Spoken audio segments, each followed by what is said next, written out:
next to each other. Yes. All right, what do you say we get started?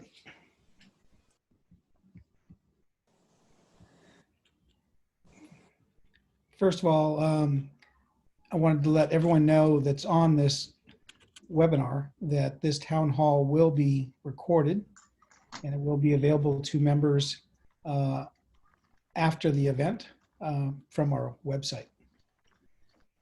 Also, just to let you know, there is a Q&A button usually at the bottom of your screen, and anytime during the presentation you can send a question, but we will save the question and answer period for at the end of the sequence of panelists.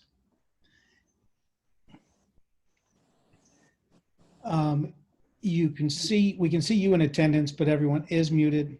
You are not on video. If you could please name yourself properly so we know who you are. So write your name if it's just your initials. Sometimes it is on your laptop or your iPad. Anyway, remember, if you have a question, write it down, send it anytime you want. Secretary Daly will be handling the question and answers at the conclusion of our presentation. Welcome to our October Town Hall. I am Stu Riley, your Commodore, and I just have a few comments. Let me start by saying thank you for joining your fellow members and volunteer leadership for helping us navigate an interesting year. I feel like we've transitioned in a positive way from shock and chaos to a feeling that things are getting better. You might say better. Better for who? We hope that you and your family and your friends are healthy and safe. Many of us have had some heartaches this year and some sadness, and all of us have been impacted in unlimited ways. This pandemic in 2020 has created disruption, and our SFYC staff and our members appreciate your continued patience and your consideration of others. We have met many challenges, and we will continue to collaborate and do our best to bring member value that is balanced with the local rules and guidelines. I must stress my gratitude to all of you, balancing your lives and sharing this tremendous community we call the San Francisco Yacht Club. Today, we're going to hear presentations from some of our 2020 SFYC heroes that have helped keep us vibrant, healthy, and financially sound. We'll be sharing with you good news, exciting plans for the future, as well as hope for you and your loved ones. As I mentioned earlier, following in our agenda presentations, we will be able to share all of your questions and answers, and it's the button usually on the bottom right of your screen, but it could be different, and it says Q&A. So we will not be monitoring the chat button, but it's sort of usually bottom right, and it says Q&A. At this point, I think one of our most brightest, best accomplishments this year has been our summer youth sailing. And I'd like to introduce Director Matthew Sessions to provide a recap of this amazing program and its highlights. Matthew? Thank you, Commodore, for the intro. And it's an honor to chair the youth committee again this year on behalf, co-chair, I should say, with Todd Moody. And we've had a great team. So Meredith, if you can go to the next slide. I'll bring up a couple quick highlights from this program this summer. We, at the last minute, had to change up things. We had an Alpha program, a Bravo program, and a Charlie program. Alpha in June, Bravo in July, and Charlie in August. We had 205 sailors this summer. 172 unique children came to the program. Some kids joined a couple different programs. 26 instructors, and that doesn't even count. We had Roxanne assisting Abby to run the kind of the parking lot operations and some of the registration. We had a bathroom attendant to make sure the bathrooms were safe. And we had also people just working on boats full time. 15 support boats were used at a time. It was a tremendous amount of work for Forrest and the leadership team of the youth program. And on a super positive note, revenues up 27% over last year, approximately $377,000 in revenues. And then Meredith, if you go to the next slide, I'll get in a little more details here. As you may recall, if you were involved in this program, the program has been historically four 2-week programs. And the county came out approximately 4 p.m. on Friday of Memorial Day weekend, when we were less than 14 days from getting up and running, about the guidelines to get up and running. And so fortunately, Forrest and the committee was on top of it and ready to react. But the challenge was we had to reallocate all the students registered across all the different programs from 4 2-week programs into 3 3-week programs. And that was all a shout out to Abby and Roxanne and the team for reassigning all the students. We also were able to offer credits to our race team sailors that could not sail. They still paid the race team fees in March and April and May when we were all shoreside and shelter in place. And so we were really excited that the finance and the board approved those credits that were paid towards race team dues towards summer sailing. And the team tents in the parking lot, I know they were a bit of a distraction to us. They took up a lot of our parking spots, but they were super critical for our program success. They allowed our programs to stay in isolated groups, into stable groups, which were required by the county. It became a great learning environment and got the kids out of the sun. The board requested that all in staff got COVID tested between all the programs. So we had literally dozens and dozens of COVID tests of our staff, and all fortunately came back negative. We had 9 students that participated in all the programs this summer. And it was the largest program in Northern California. So we should all, as the yacht club, be super happy about that.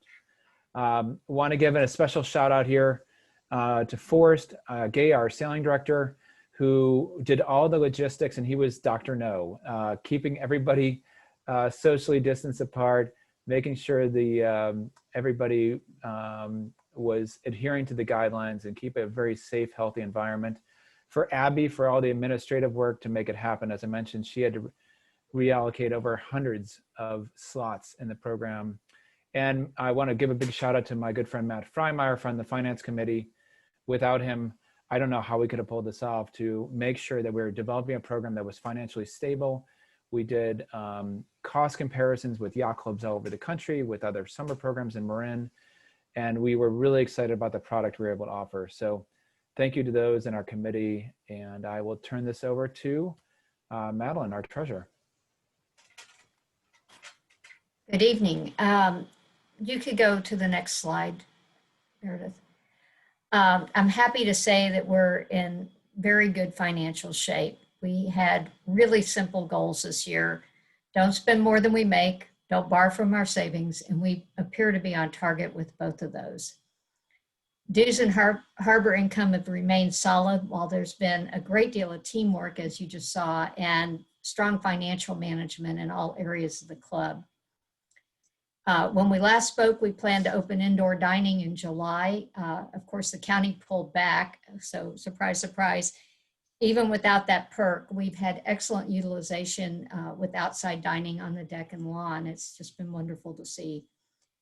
And as you just saw, our revised youth program was full the entire summer and fall. So all of that resulted in a net income of $586,000 year to date. Now we're still going, of course, but this has allowed us to complete the very important earthquake strapping project under the main clubhouse, and to continue to maintain and repair all of our assets, as well as meeting all of our financial obligations. Since we were on track and performing well, we felt that we could do something for our members.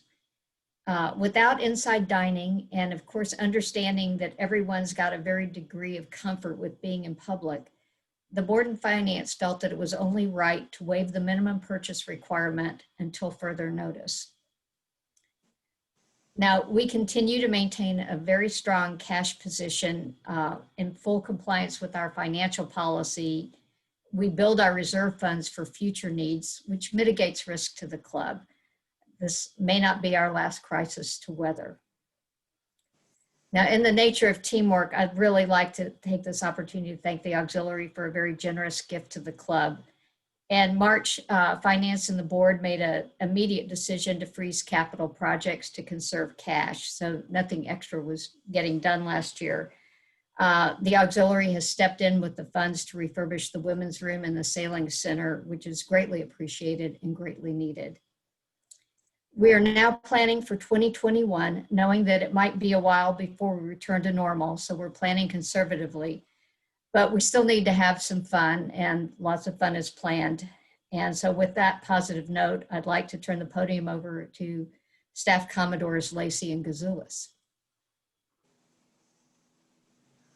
Thank you, Madeline. Thank you for the excellent job that you and the Finance Committee have done this year. Good evening, members. It's a pleasure to be here. I am Tad Lacey, Staff Commodore Tad Lacey, the chair of the Strategic Advisory Committee, otherwise referred to as the SAC. And I'm joined here tonight with Staff Commodore Gazoulis. Our charge is to advise the board of directors on various topics and or projects which they request us to take the time to research and make recommendations to them. One of the major projects that's been on the board actually for a little over a year, we made our initial report last year, was a review of the committees, the major standing committees, and any commensurate bylaw changes which might be required to be made.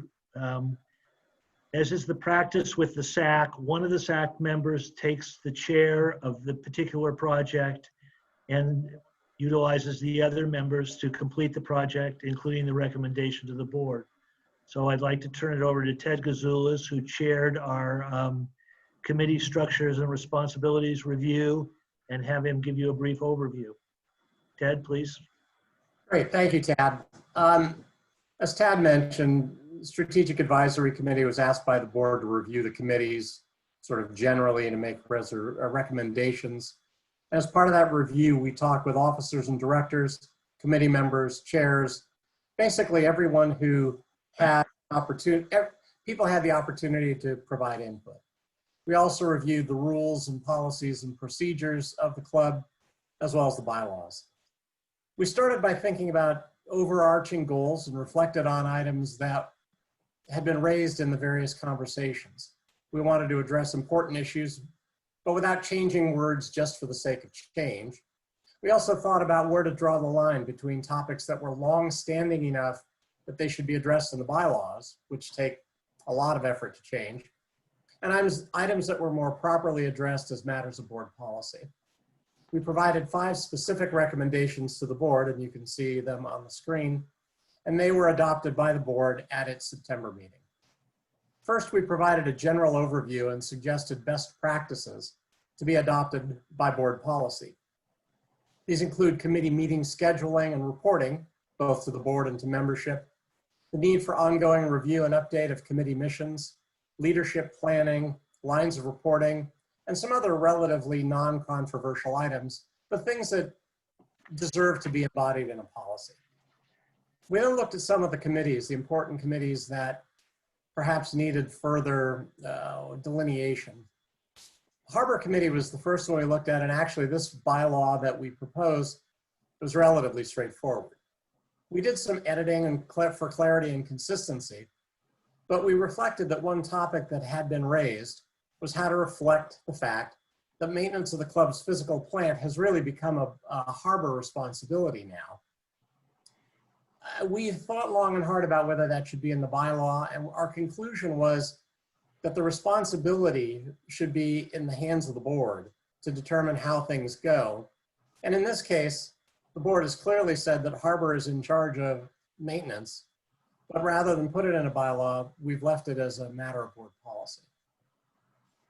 For House Committee, I have to say this is a more challenging bylaw revision. The existing bylaw, frankly, was outdated years ago. Made reference to things like, supervising purchasing of goods and all that. That is not what our House Committee does or should do. The proposed bylaw, we think, better outlines the roles and responsibilities with regard to what we think of as the off-the-water activities of our member-driven organization. It identifies House as the committee with oversight responsibility for the operational performance of the bar and galley, interacting effectively with the club's general manager. It'll still be responsible for discussion and development of policies and procedures and house rules for the board's consideration. Clearly, there will be ongoing, substantial, regular interaction between House, Harbor, the general manager, finance, and the board. And we think that the bylaw as proposed adds clarity. There was no clearly defined committee that has responsibility for development of the club's ongoing non-harbor, non-boat capital needs. So to provide consistency and long-term institutional knowledge, after our discussions with a lot of members, we concluded that facilities planning is the right place for that activity to take place. That analysis of those needs is really important, and we put that responsibility clearly into the proposed bylaw.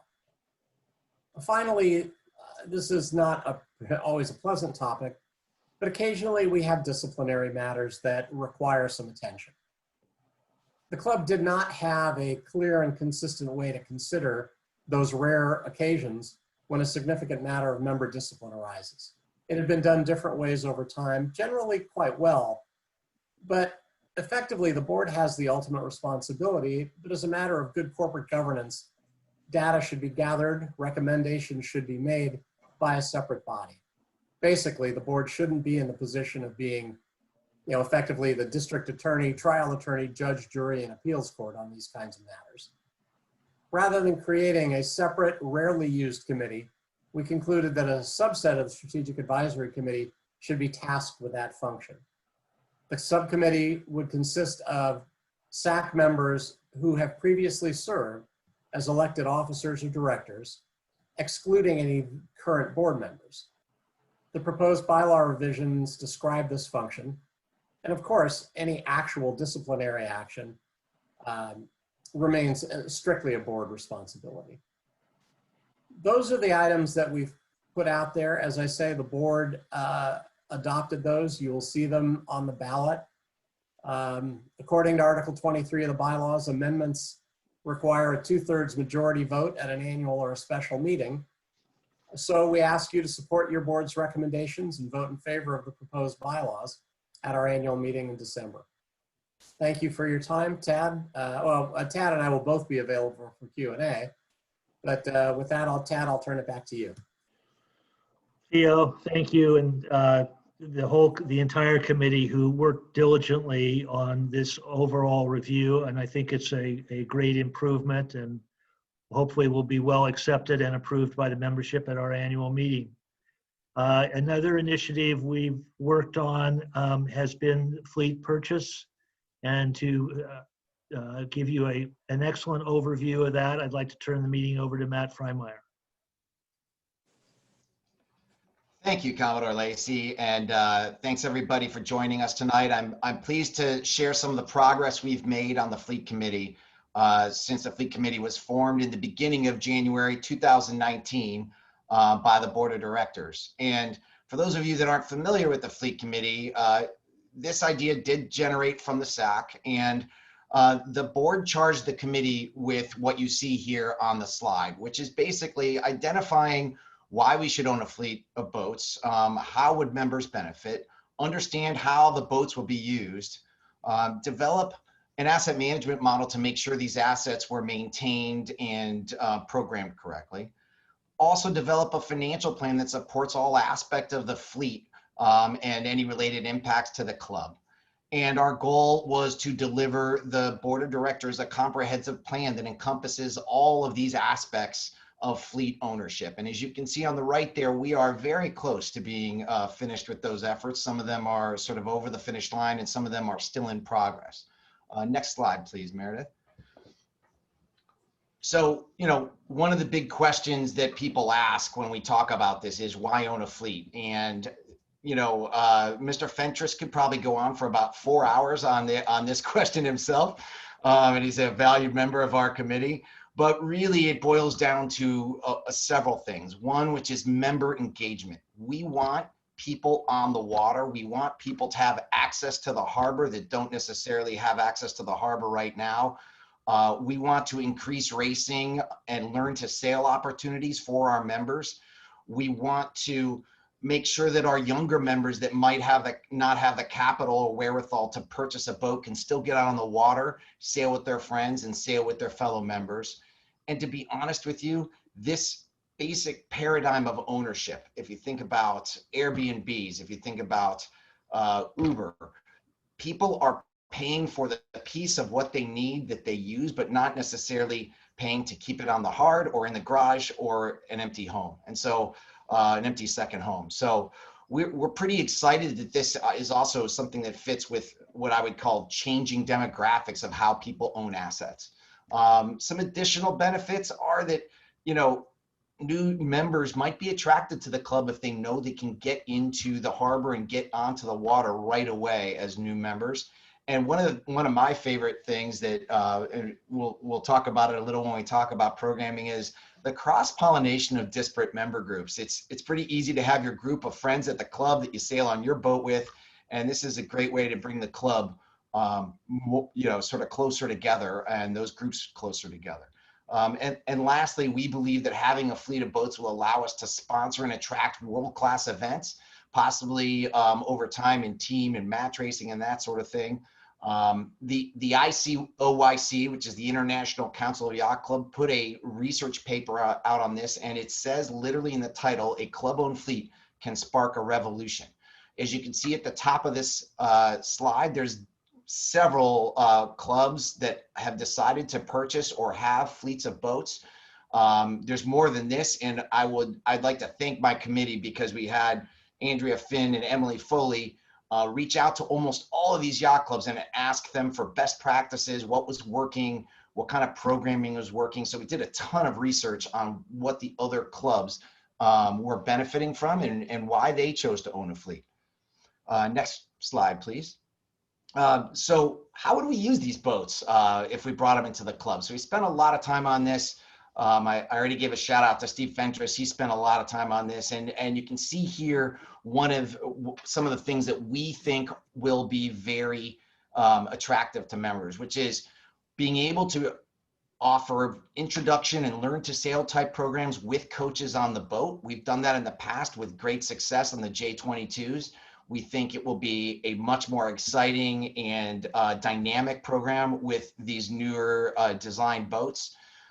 We believe that there's going to be some great women-specific opportunities to both learn to sail and race these boats. We think there's race skill development opportunities for our members. I think there'll be fleet racing opportunities for our members. And this next one's really important. We got a lot of feedback from members that they wanted to get on the water with their family, with their friends. And so we're going to have a very regular, what we call structured open sailing, which is once you're checked out on the boat, you would be able to go out, enjoy the bay, but there will be a safety boat and people there to support you should you need it. We would like to hopefully move on to team racing and match racing. Right now, that's a secondary effort, and we will only do that if boat time is available. Importantly, our programming will adapt to the feedback and demand from members. So we're going to be making sure that what we're doing is things that members want to do and that we spread that around so different groups of members get to have access to these boats. Couple things to note. I will say that when you say you're working on the fleet committee, the very first question people ask you is, which boat? And the answer is we spent literally a year and a half on this project before we started talking about boats. We really wanted to make sure that we had the financials down, the operating down, the management of the boats down. And to be honest with you, the broad variety of target usage, look at what we just said. We want to do everything from learn to sailing to match racing. That limits the boat choices somewhat significantly. So that was actually helped us narrow our focus. We want to make sure that these boats are super easy to use and provide members a great member experience. So we wanted them to be modern and easy to sail, but also performance oriented enough that they're interesting and fun. You know, we're going to really focus on, should the board choose to do this program, we will really focus on prioritizing safety and we will try to change and amend that as time goes on as we learn more. And I will also say that we think that several of these events will be open to prospective or non-members. So we do believe this can be a tool for attracting new members, and certainly to get new members out on the water. Next slide, please, Meredith. So what does that mean? We want these boats, as I just talked about, sailable by a crew of 3 to 5, space for a coach, modern design, but forgiving enough for less experienced sailors, durable, able to be stored in the water or out of the water, able to go in and out on the hoist. Really, really importantly, good builder support and parts readily available. I will tell you that 3 years ago, we broke a mast on a J22. It took us 1.5 years to get a new mast, and it cost us $4,000. That is not readily available. Suitable for high level competition. As we said, this is one of the lower things on our list, but we're definitely going to make sure that these boats are capable of doing high level competition. And it's important to have a matched fleet for those reasons. Next slide, please. So where did that lead us? We took that list and we narrowed down, we originally had a list of 20 or 30 boats. We narrowed it down to a sort of a top 5, and we started testing the boats on the water. And then, just like almost everything else in our lives, COVID hit and interrupted our ability to do those on-water tests. One of the boats that we did have an opportunity to test is the RS-21. This boat is built by RS Sailboats based in the UK. They are currently the largest small boat manufacturer in the world, and they have a wonderful reputation for supporting their products. They have a dealership network inside the United States that stocks parts and that kind of thing. You can see some quotes here from Sail One Design Review when they took the boat for a test drive in April 2019. To highlight, it says, this boat was designed specifically for clubs to own, but it's a modern design, much more modern than some of the classic club-owned boats like Sonars. It's forgiving and stable. And allows people to have sort of a learn to sail opportunity, but they're also fun enough that you can put some of our more experienced racers out of the water and having fun. So if you flip to the next slide there, Meredith, we tested these boats last fall. And these, one more back, there you go. These are some pictures from those tests, and we're going to show you some drone video from those tests here in a minute.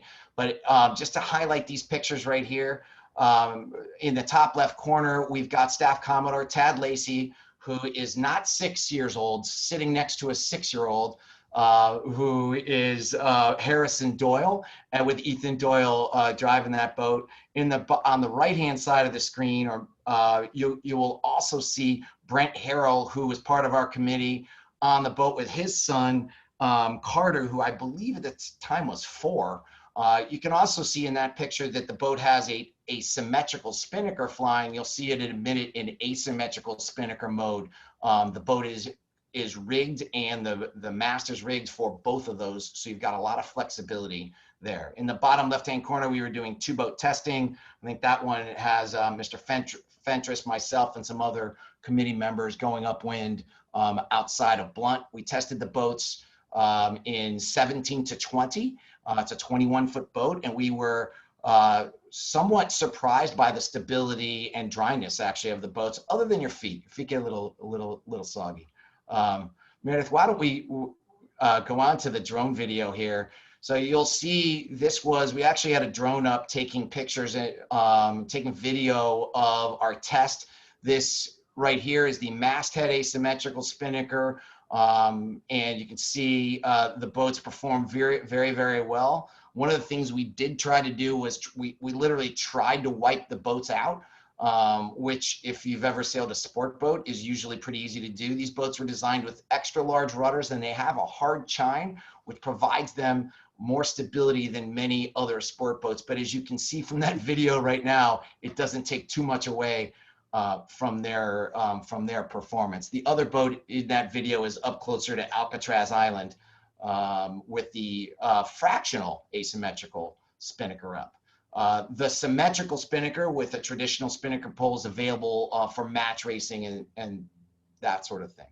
So you know, what is really interesting is this manufacturer came and has put a really interesting opportunity in front of the club, which is an ability to lease the boats for about 18 months.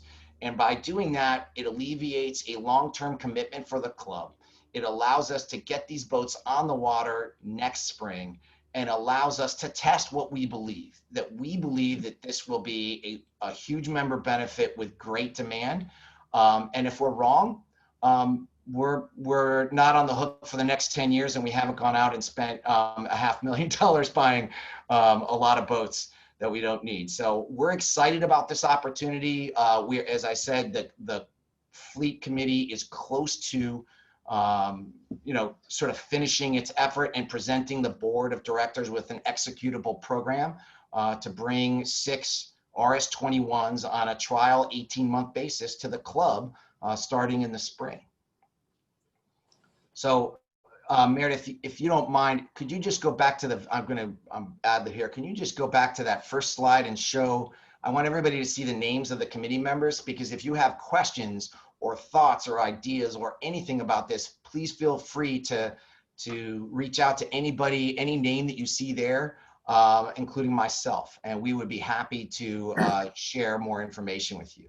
And with that, I think it's my honor to introduce Rear Commodore Chris Lacey, who's going to talk a little bit about the annual meeting. Thanks, Matt, and congratulations to you and your committee for a job well done. I'm here to talk about our annual meeting this year. We're in some very trying times, and want to give you some information of what the board's decided to do for the 2020 version of my second favorite day of the year, the annual meeting. My favorite day being opening day. You can go to the next slide, Meredith. As we all know, there are mandates that have been handed down by the Marin County Health and Human Services Department. And several of those restrict the way we can use our club, not only, and also affects the potential safety of our members and our staff. So one of them, probably the biggest one, is the limits to which we can use our indoor dining facilities. We're limited currently at the second level where we are right now at 25%. We could possibly get to 50% by December. I hope we do. But even so, at 50%, the number of people that we could have inside of the Cove House or the main clubhouse would be so diminished that we would never be able to handle all of the people who would like to go to the meeting. We're also cognizant of the fact that there's varying degrees of comfort of members who would like to be inside with large groups. So those two things, coupled with the fact that our kitchen and bar can't operate independently of each other, they have to operate in unison due to these mandates, the board has opted for a virtual annual meeting. Next slide, please. The meeting will still be held on December 5th at 5 o'clock. And the club will be open from 12 noon till 4 o'clock, serving a very limited menu. That limited menu hasn't been finalized yet, so there'll be more information in that coming out shortly. We're going to be holding the meeting pretty much the way we're doing this current town hall meeting. There'll be a little bit more of a production to it. We've hired a production company that is going to help us put in multiple pieces of pre-recorded content and live content. The live content would be recorded in November, and the live content done on December 5th, and most of that content will be delivered by the officers in the flag. We didn't think it prudent to bring a guest speaker onto the property for obvious reasons. So we've decided to make another production that'll be a little bit of a surprise. So come log on in December, and hopefully you'll enjoy that. The question and answer portion of it, which is always a good thing for our members, it's going to be a little difficult for us to do live because of the fact that some answers may need to be pre-recorded. So what we ask you to do, if you have any questions that you would like to submit to the board, please do so by sending them to Jenny Daly by November 20th, so we can have any answers that need to be pre-recorded done. And then the live answers that we can have done, we'll do those as well. Next slide. Probably the biggest change to the annual meeting, besides the fact that it's going to be virtual, is the way voting is going to be done. The in-person voting poses a problem because obviously we could have a large number of people congregating at the club trying to vote. We didn't think that was prudent. So what we decided to do was extend the voting. We would like to have the voting starting on Wednesday, December 2nd, and the 2nd, 3rd, and 4th of December, which is Wednesday, Thursday, Friday, prior to the annual meeting day, have voting between the hours of 5 p.m. and 9 p.m., which would be dining hours. We'll have tellers at the property, so you can actually vote like you normally would at the annual meeting, but it'll just be a few days ahead. This way we can spread that voting out and make people more comfortable with coming down to the club and not having a huge mass of people ahead of them and in line. On the actual annual meeting day, December 5th, we'll have voting as we normally do between 12 and 5. And the tellers will then tally all the votes from those 4 voting days and deliver them to the Commodore for announcement at the annual meeting. Next slide, please. One option for voting that we have that isn't taken advantage of in normal years is our mail-in ballot option. The bylaws allow for us to have a mail-in ballot. We rarely get more than about 3 or 4 mail-in ballots a year. But this year is a little bit different. So we want to advertise this so those members who are sheltering in place remotely, either at a vacation home or at their home and they don't want to come down to the club, we want to let you know that this option is available for you. Ballots should be available around the beginning of November. I'm hoping by November 1st. You need to request a ballot for mail-in by November 20th. The bylaws require that a mail-in ballot request be made at least 15 days prior to the annual meeting. And the reason for that is we need to make sure that we can get the ballot to you in time for you to vote and then send it back to the clubhouse. In order for a ballot to be valid, it has to be received at the front office of the club no later than the end of business on the day immediately preceding the annual meeting, which this year is December 4th. You can request a mail-in ballot by registered or certified mail. I didn't make that up. That's actually part of the bylaws. But if you phone or email or even request it in person, that's fine as well. We just want everybody to be aware of the dates that are involved in this because they are written in the bylaws. We have to follow those bylaws. And we don't want anybody to be disenfranchised by missing dates. So if you'd like to see these dates and more of detail in mail-in balloting, please go to Article 10, Section 6 of our bylaws. In the 2018-2019 directory, they're on pages 34 and 35. Or if you go to the club website, if you prefer to do that, the bylaws are there under the appropriate tab. You can just scroll through to be able to find that information. So this is, we realize that we're in difficult times, it's abnormal times, but we need to do this and be responsible to our membership and our staff. And we need to make sure that we follow the mandates laid down by the County of Marin. We didn't really make any special rules except for the fact that we're expanding the in-person voting. Everything else is as normal as we can possibly do it while doing it in a virtual way. So we hope you all understand that this is going to be just an abnormal year as it relates to the annual meeting. And I hope you all understand. And if you have any questions that you don't think of today and would like to send me a question personally, please send it to rearcommodore@sfyc.org. I'll be happy to answer any of those questions for you. And I really look forward to seeing you all at next year's annual meeting. And I'd like to turn it over to Secretary Daly for Q&A. Thank you, Mr. Lacey. Again, I would encourage all members, if you have questions, if you could kindly submit them in the Q&A function at the bottom of your screen.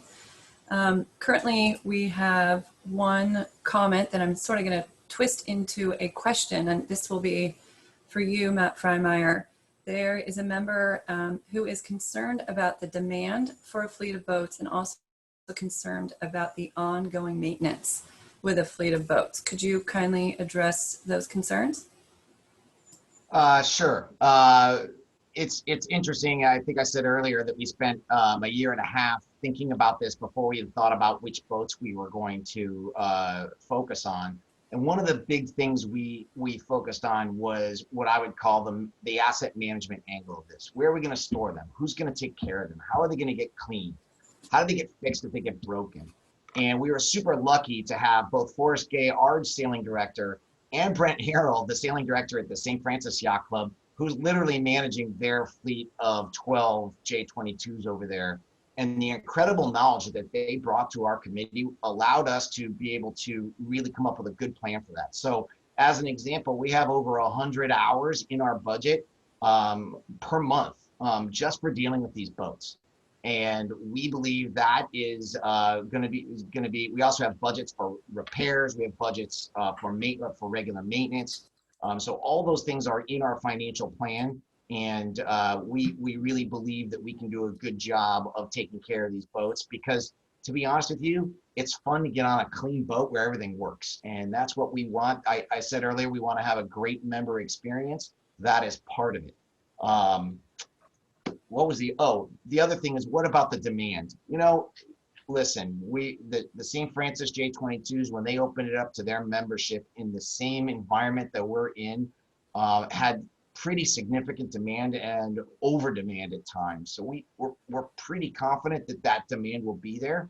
We're going to have half as many boats as them, but you know, in this first trial phase. But at the same time, we also think we actually have a better location. Right, a warmer weather, a little less windy, a better place, especially for our less experienced sailors to be on the water. One thing I didn't mention about these boats is they actually have this really slick electric motor built into them. So it takes a little bit of the edge off, because you can motor both in and out of the harbor in a very silent, peaceful, reliable way. For those of us that have rocked the J22s into the harbor, we know that that motor will be a welcome addition. And Emmett, I hope that answers your comment / question. There's no doubt that we would work really hard to take very good care of this fleet should we purchase or lease it. Great, thank you, Matt. We have a question from Robert McDermott. What other clubs have the RS21? Good question. There's several clubs that have them, several clubs in Europe. They were also chosen for the, I think it's called the British Keelboat Racing League, that travel around yacht club to yacht club. The Lakewood Yacht Club in Texas purchased a fleet of 12 of these last year, and then hosted the RS21 North Americans this year. They have had a wonderful response and have a sort of what I would pay as you go, pay per use model. There was actually a 3-page article about the Lakewood fleet in Sailing World earlier this summer. It's a new boat, and to be honest with you, one of the reasons we have this amazing lease deal in front of us is because they're trying to build the fleets. One of the other aspects of the lease I didn't mention earlier was all of the payments we make towards these boats. If we choose to buy the boats at the end of the lease, all of those lease payments, with the exception of a nominal interest charge, will go towards the purchase price of the boats. So we've got a little bit of what I would call a free option at the end of the lease term. If we're happy with these boats and they're fulfilling our purpose, we can go ahead and purchase them. Great, thank you. We had a question from Director Walker asking where members can find the proposed bylaws changes. Those will be posted at the club by Thursday when we reopen, and they will also be available online. We are still finalizing those details of how we want to include the bylaw changes, if there'll be a dedicated email or simply access through the website.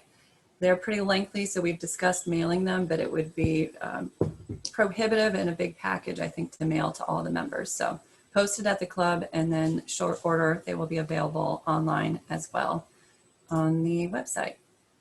We have a question from Staff Commodore Eaton. Fleet plan sounds great. I assume there will be charged to members who use the boats. Will that revenue make them self-sustaining or close to so? It's a good question. We believe that through are the usage fees that we will be in the neighborhood of self-sustaining. I can't tell you that it'll be exactly, but I think we will be in the neighborhood of that. We also are thinking about some other ways to help fund that fleet that should make it a very neutral impact on the club. That's our hope and our desire. But you know, to be honest with you, it depends on the demand, which we think is there, but we will test it.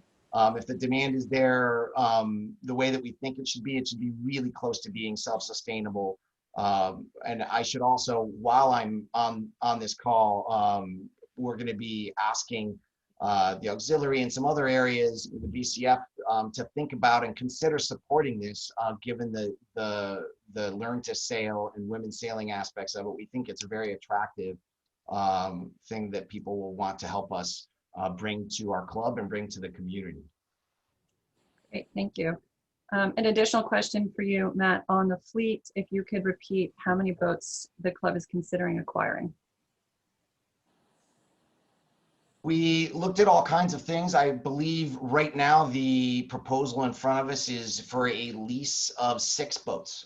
We like that number because it's a big enough number to get a significant amount of people onto the water. We also believe it does enable you to do 3-on-3 team racing if people want to do that.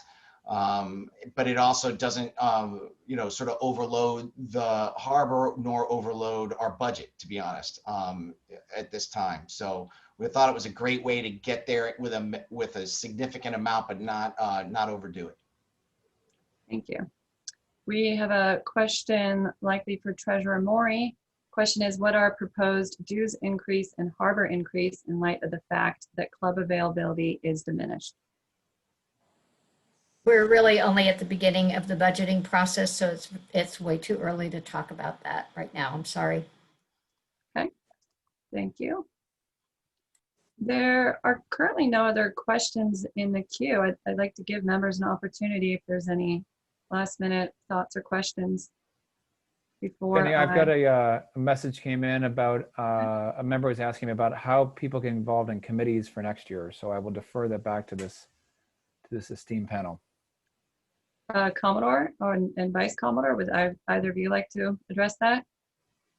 Sure. I mean, please approach anyone on the board or anyone that's a committee chair and tell them what your interest is and where you might want to help or give them a little bit of background on what your experience is or how you think you might be able to help.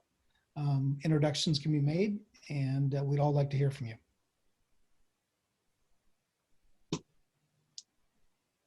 Any other questions from members? If not, I will pass it back over to you, Commodore, for closing remarks. Thank you, Secretary Daly. Oh, wait, we've got one more that came in really quickly, if I may, back to Matt. What is the projected cost to rent? That's from member Mel Owen. Well, it depends on the topic, or I'm sorry, the program that you'd be renting for. So one of the questions would be, is it staffed, right? So is there an instructor? Because obviously that costs a little bit more. Right now we're looking at anywhere from, like if you think about a boat full of 4 or 5 people, that boat cost, we've got averaging at about $150 per day. So in the neighborhood of $40 or $50 per person for, you know, a full day on the water. We're not sure how we are going to charge that yet. Is that just going to be directly charged to members? We might seek sponsors for certain events, so those events would be free to participants. So I don't want to run, you know, too far down the road there, but we believe it's going to be in line with actually less expensive than some other things that you would rent for the day. Okay, there are more questions coming in. Again, this is from Staff Commodore Susie Moore for you, Matt. How are you going to measure interest in the proposed fleet? I think it is great. Will users a potentially smaller percentage of members in the analysis for the new fleet? I think where users reached out to for the analysis in the new fleet. Oh, we're users. We did do some research both inside our club from the committee. We also, as I mentioned, really tried to hit the clubs that already had fleets and wanted to learn from their experience of putting these out there. Where did the demand come from? What kinds of people, or what kinds of programs had the most demand? What kinds of programs had the least demand? So, as I said in the original presentation, we're trying to do something that really serves a broad swath of people. In other words, anybody that wants to get on the water, whether you're a novice or an experienced racer, we believe you'll have an opportunity to use these boats. And I think, we're excited about that. So, to specifically answer your question of Susie, Commodore, more like, I can't tell you exactly what the demand's going to be, but we really think there's going to be significant demand by a broad swath of members. Okay.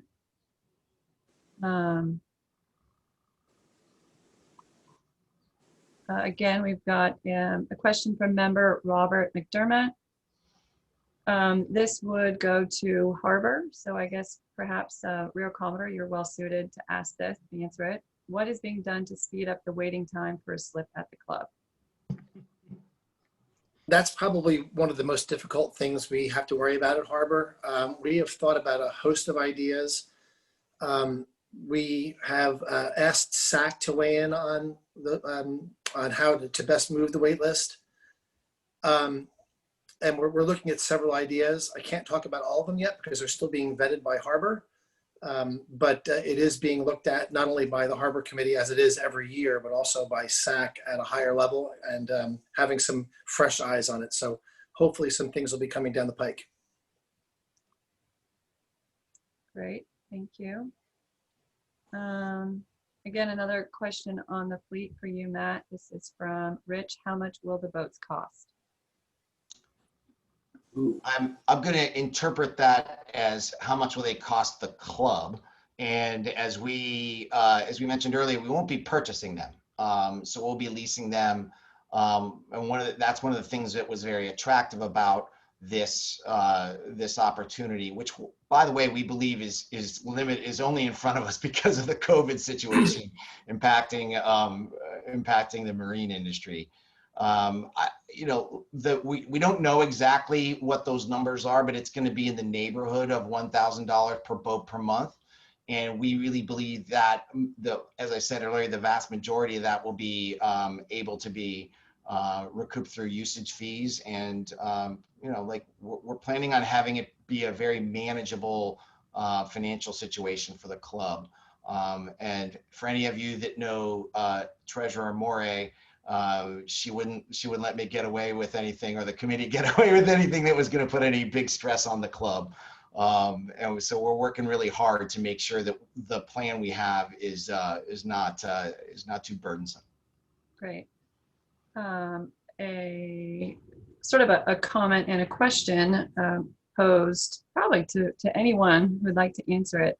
Has any consideration been given to acquiring power boats for member usage? That's from David Jampolsky. Who's taking that one? Go ahead, Matt. Yeah. Go ahead, Matt. You're up Sorry. front. So, listen, that was not part of the scope of the project that we were tasked with. I will say, clearly that it's once we have this underway, and it's important to note, I learned this week when we were talking about it. The club already owns, I think, 70 boats, right, between Opties and Lasers and Whalers and Victories and Golden Retrievers. So we're in the business of owning boats, and if there's demand for that, I think that's something that the club could consider. But that was not part of our scope, so it wasn't considered as part of this effort. But it's an interesting idea. Yeah. It is. We have a question from Allison again is, when will you know if you're planning to raise dues for the harbor in light of reduced availability of the club? Treasurer Maury? It's important to remember that we still have property taxes, insurance, and all of the wear and tear that we have to do to maintain the club. So the budget is not so much based on our availability of the galley, but what we have to do to take care of the club. We've had a major insurance increase for the harbor, but the harbor is completely available. So I don't think that's a limited usage issue. And so we will know when we have all of our facts in order and we have a budget that makes sense to us, and that's when we'll know. But I'll certainly be able to report on that in, I guess, what's going to be about 6 weeks when we get to the December meeting. Thank you. Matt, another question for you regarding the fleet. This is from Leslie Ruland. Who will manage the boat reservation process? So we spent a lot of time on this, and our current plan is to have an online reservation system, and that reservation system would be managed by the race admin, otherwise known as Roxanne. And she, as you know, works on a lot of the sort of registration and that sort of thing for a lot of the regattas, and we feel very confident that she'll be able to handle that. And I think we're looking at some new systems broadly at the club that could be helpful to us as we expand that effort. And we have a recommendation for your committee, Matt, anonymous. Perhaps a survey to all members could help us understand the demand for the fleet. I don't know if that's something your committee considered doing. So I think once, you know, that we absolutely are planning on, I think I said earlier in my presentation that the programming will be driven by member feedback. And so I think we're going to have an initial list of programming, and we're going to send that out to the membership and gauge what the interest is, and then amend and adapt around the response. So I think that's a great idea, and it's on the list of things to do. Another quick question while we have you, Matt. This is from member Chris Povio. Could we use the fleet for Friday night races and club races? We're planning on we absolutely want this fleet out there for the club series. We will probably we're hoping to have some series that are specific to this fleet, especially because we're working on ways to make sure that it's really quick to get on the boats, get out to the race course, have some fun, and then get back in and without, you know, sailing all day. And so I think yes is the answer to both of those questions directly, Chris. We will definitely want to make them available, you know, on Fridays for the Corinthian series as well. Thank you. We have a question for the SAC, if Staff Commodore Lacey or Staff Commodore Gazoulis could address this. Do disciplinary issues not go before the membership committee first, before recommendations are presented to the board, or are they going before the subcommittee that Staff Commodore Gazoulis was discussing? If so, what was the thinking behind the usurping of what has previously been a membership committee purview? Thank you. I'll take a first shot, and then Theo can jump in. In previous, there hasn't been a consistent approach to disciplinary action.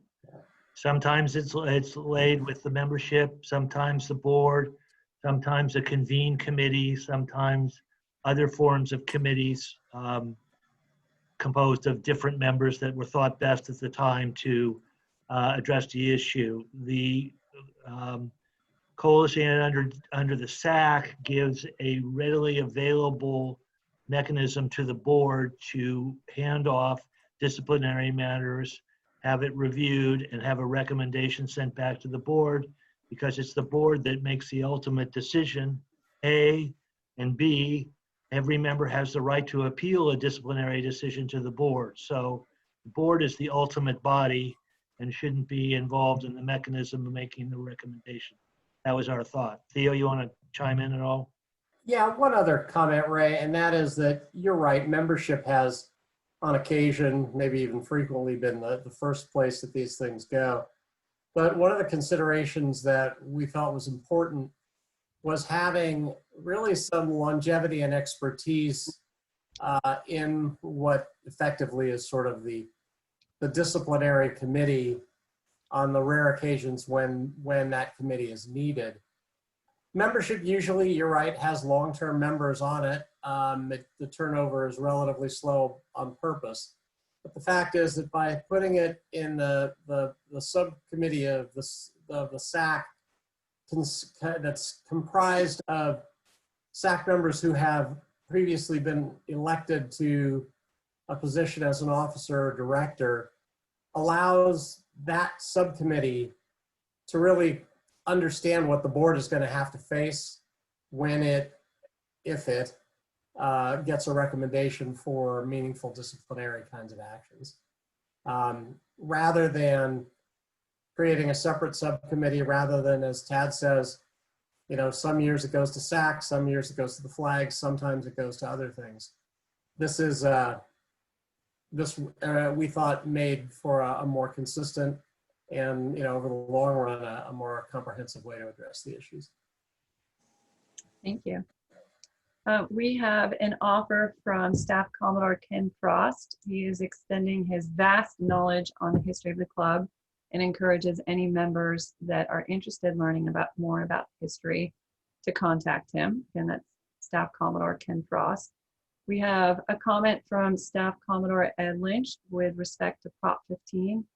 As the members may be aware, we had several bow waves go out encouraging our membership to learn about Prop 15 as it has the potential to affect our club should it pass. Outside of that, we again have exhausted all of the questions from members. Unless going once, going twice for members, otherwise. Jen, did Staff Commodore Melbestad have a question? I thought I saw one flash up. I don't have one in the Q&As. Okay. It's in the chat. Yeah, it's in the chat. Staff Commodore Melbestad asks, essentially, where would the RS-21s be stored at the harbor? Thanks, Melba. We're looking at that. So our current plan is to have bottom paint put on the boats and be able to blend storing them both in the water and out of the water. We expect that they would mostly be in the water, and we believe we can do that with a very minimal impact to the harbor. Certainly not displacing anybody from any slips. And I want to be really clear about that. We're not going to displace anybody from any slips. Our goal would be to use some of the space that's reserved for club boats already, or some of the guest dock space that, you know, for the most part is not super full, and then be able to have the flexibility to pull the boats out of the water for those busy days, opening day, regatta days, those kind of things where the guest docks need to be at full capacity. Great. Thank you. Those are all the questions that we have. Commodore Riley, I'll pass it back to you for closing remarks. Great. Thank you, Secretary Daly. As mentioned, we have recorded this town hall, and it will be available later on the club's SFYC website. And just, I wanted to answer several members that have suggested that this was an easy year around SFYC. I really wouldn't know, as this is the first time I've been Commodore, but I will tell you it's been a very busy year behind the scenes. And it did require, and it still seems to require, all hands on deck. I want to thank all of our hardworking board of directors, our committee chairs and their committee members. Also the SFYC staff that serves us and maintains our facility, our harbor and back office. And a special salute to our SFYC department leaders and our general manager, David Robinson, for his experience, enthusiasm, and sense of humor. And lastly, Evelyn, Barbie, and David with our club communications and our outside communications team, which is Meredith Latos, who's helped us with this event, and her partner, Anna Hoyt. They keep us up to date, and we try and keep the communication flowing as best we can. I'd like to say have a great week and come by and enjoy the club. We have a great facility, we have great members, and we have a great staff eager to serve us. Thank you very much, and good night.